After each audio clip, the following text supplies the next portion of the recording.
Hi, good evening from Port Orchard, Washington, here in the U.S. My name's Darren.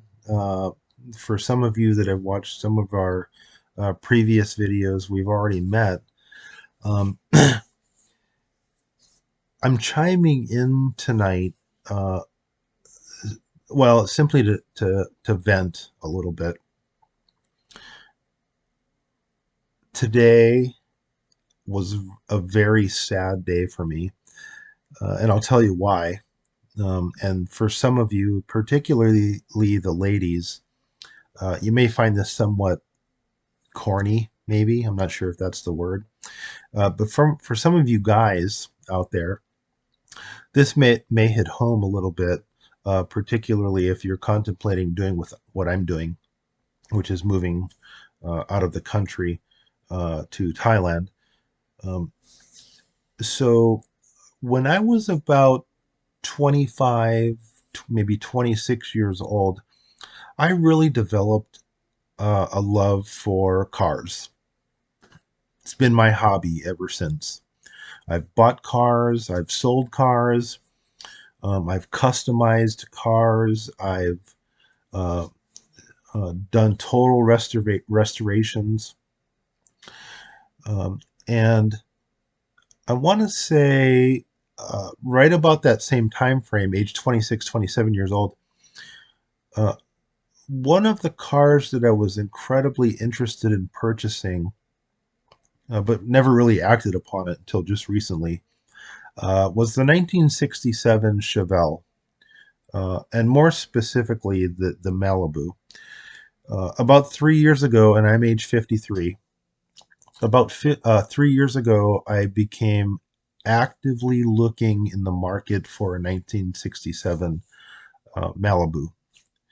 Let me tell you, they are not easy to come by. They're very far and few between to find something that's decent with respect to restoration. Well, I got lucky last September. I found one, lo and behold, here in the state of Washington, down south, by a guy that was willing to sell his because of circumstances. He wanted to pay off his house or something. Uh, and when he showed me the car, I drove all the way down there. It took me 2 or 3 hours to get there. When I got down there and I saw it for the first time, I immediately fell in love with it. It didn't take very long before I said, I want it. Anyway, I bought it last September. It's a 1967 Malibu, exactly what I was looking for. Sky blue, small block 350, mild cam, headers, very, very little body work was needed. It was in pristine condition.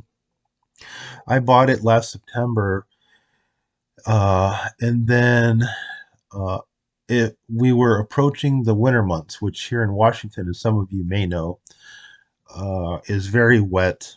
Sometimes we get some snow, which is pretty rare, but in any case, it's very wet. I don't have a garage where I live currently, and so what I did was I put it in a heated storage facility, and that was in October. So I had only had it really and got to play with it a little bit, mess with it a little bit for about a month before I stuck it in storage, and that's where it's been ever since. Again, that was in October of 2021, uh, and here we are in April of 2022. Well, as you all know, that's been following us here on our channel, I decided to move to Thailand, and literally, I always knew I was going to move there to be with my girl. Um, but after we got married last month in Thailand, I decided to substantially push up my move date. And I mean substantially. Yeah, I'm looking at now, here we are again. I said, it's April 2022. I'm looking at June or July, which is just literally in a couple of months. Once I made that decision, I realized I had to sell my car. There was no way I was going to pay for the import fees, the shipping costs, and the taxes associated with taking it to Thailand. Um, Nor did I want to be faced with the risk of it being tied up or stuck in customs uh, for an extended period of time. I've heard horror stories, read horror stories about collectors and private owners sending their custom vehicles and collector vehicles to Thailand, and it being stuck for a year or two in customs, and in some cases, it getting confiscated. I did not want to take that risk, um, nor do I want to bear the cost of $10,000 roughly in fees and all that stuff to get it there. So I decided to sell it. I posted it yesterday, less than 23 hours ago, and I had literally 40 plus inquiries on this 67 Malibu. Just ridiculous. So many inquiries that I couldn't even keep up with them. I was just getting overwhelmed. Anyway, there were two serious buyers. There was a little bit of a bidding war that occurred, but I ended up selling it. And I want to tell you that it brought tears to my eyes, literally. Um, and again, I know this may seem kind of corny, but that was my dream car.